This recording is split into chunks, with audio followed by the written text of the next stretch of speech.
Okay, so I think we can now move on to the next speaker.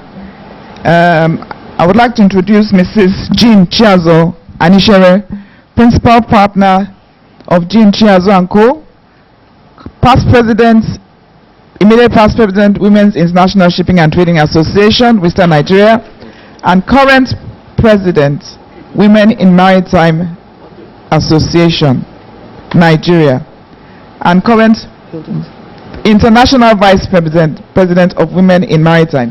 Am I correct? Yes. Please, can we give her a warm welcome? Thank you. I'd like to salute the dexterity and industry of the management and staff of Zoe Maritime Resources Limited. This is the third training session, and I really applaud your industry. I also would like to singularly congratulate my friend and sister W.I.M.A, the convener of this great resource limited. All right, so let me get cracking. The blue economy. We have heard Mrs. Hammond define the blue economy, but I'd like to add to it. So what do we mean by the blue economy? What is blue? We don't have blue waters in Nigeria. Dr. Madika was going to ask you that. Why is our water green? But now, blue economy. The blue economy is a developing world initiative pioneered by small island developing states, but relevant to all coastal states and countries with an interest in waters beyond national jurisdiction. So it has to go beyond cabotage. For it's not just cabotage restricted. It also conceptualizes oceans as development spaces where spatial planning integrates conservation, sustainable use, oil and mineral wealth extraction, bioprospecting, sustainable energy production, and marine transport. So we all just cannot be fisherwomen. We can do more on oil and gas as well, as long as it has to do with the blue, the waters, not green or brown. Right, so let's see what we have here. The blue economy aims to improve human being and social equity while significantly reducing environmental risk and ecological scarcities, and it endorses the principles of low carbon. So it's environmental friendly. It also has efficiency in resource and social inclusion. It is grounded in a developing world context and fashioned to reflect the circumstances and needs of countries whose future resource base is marine. That is very key. So landlocked countries cannot imagine a blue economy. I don't know where the blue is going to come from if it's a landlocked country. Okay? Right, so you can see there some pictures we have there. This is typical of what we have in Nigeria, sadly. Very green, very brown, not blue at all. But we could try to make some blue out of it if NIMASA will clean the waters for us. Okay, fundamental to this approach is the principle of equity. We've talked about that. The paper is clear on that. So I'll go to the next slide. The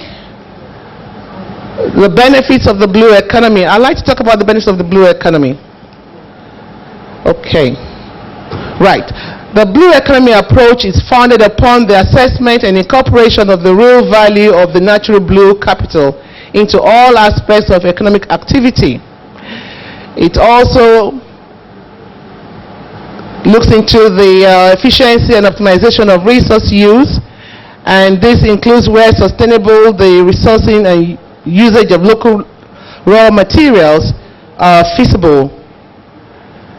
Now, what are the minimal criteria to be included in a definition of sustainable blue economy? Human needs. Human needs. Helping to secure all people's need for food, water, energy, materials, creation, and health, as well as jobs, livelihood, community well-being, and political stability.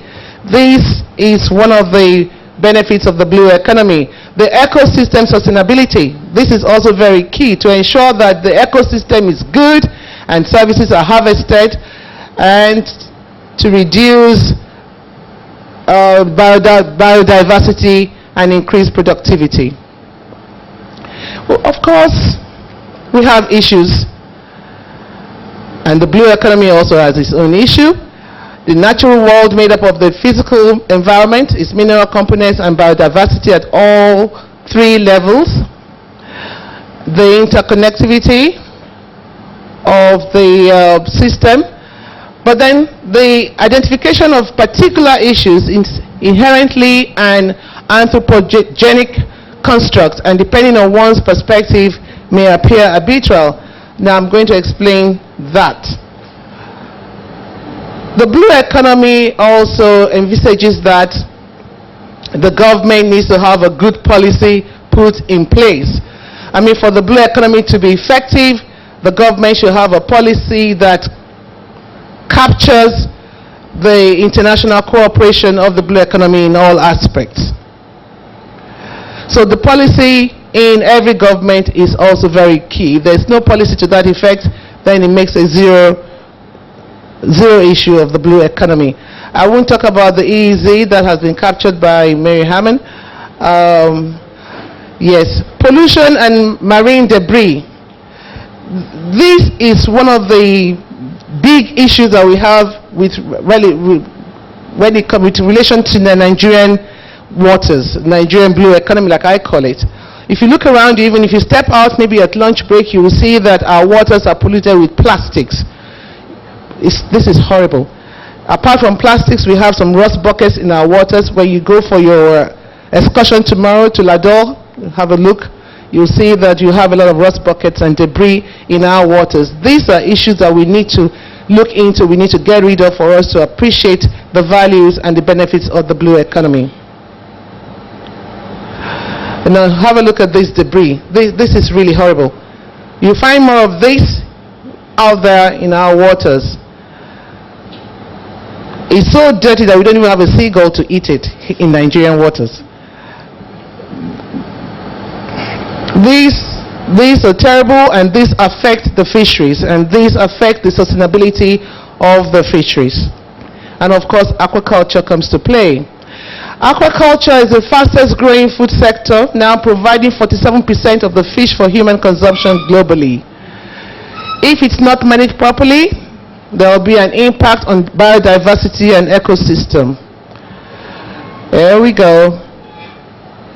It is essential for us to see that there's need for us to improve on our water system, our ecosystem, in order for us to appreciate what the benefits of aquaculture will provide, with particular reference to fishing.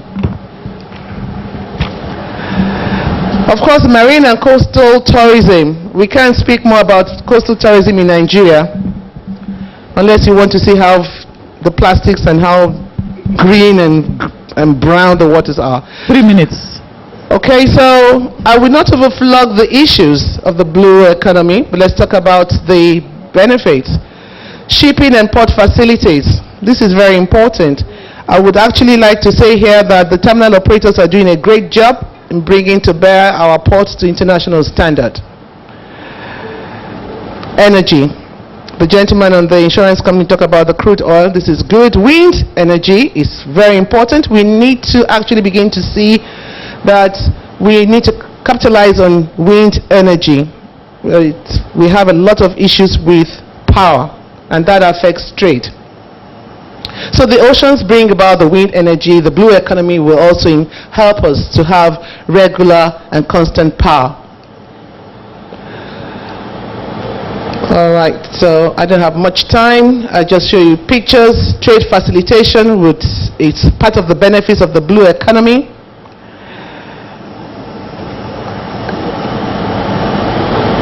WTO has defined it as the simplification and harmonization of international trade procedures, and the blue economy leads to that, where you can have passage in our waters that will facilitate trade.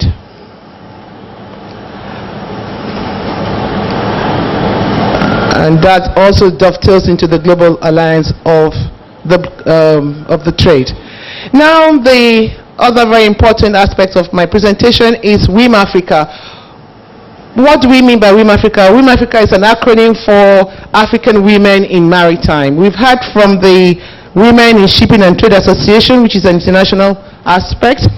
This is a continental group, African Women in Maritime. We thought charity begins from home. Let it also be known in Europe and Africa, Europe and America and Asia, that here in Africa we also have oceans. We have seas, we have oceans, and of course blue economy can also play a vital role in Africa. Hence, the women in Africa who are maritime related came together just about 2 years ago to form an association known as WIMA Africa. We have about 35 African countries come together to join to form WIMA Africa, and here in Nigeria we have a chapter known as WIMA Nigeria. So every national chapter is known as WIMA. WIMA Togo, WIMA Nigeria, WIMA Angola, WIMA South Africa, 35 African countries, and we're still counting. So WIMA Africa has also contributed towards the African blue economy. And how has this been done? In Togo, I can speak for Togo, WIMA Togo, a couple of months ago, through the sponsorship of the first female chairman of the African Union, Dr. Zuma, has built some kind of, it's like a center for women in the fishing industry.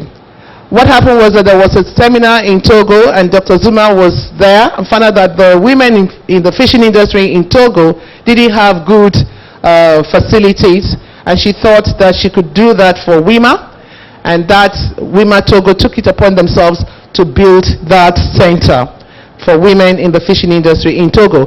Now let's come back home to WIMA Nigeria. Back in Nigeria, we have identified some women in Magodo, is it Magodo?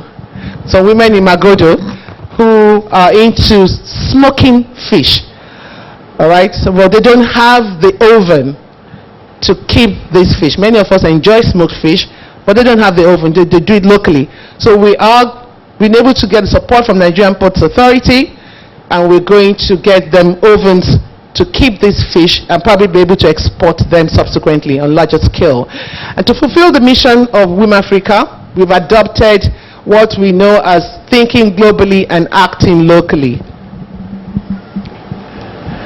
The WIMA Nigeria has a secretariat at number 4 Park Lane, and you're all enjoying to please join the association so that the blue economy in Africa can be a truism. Thank you. I'll just show you the last pictures. Gracias.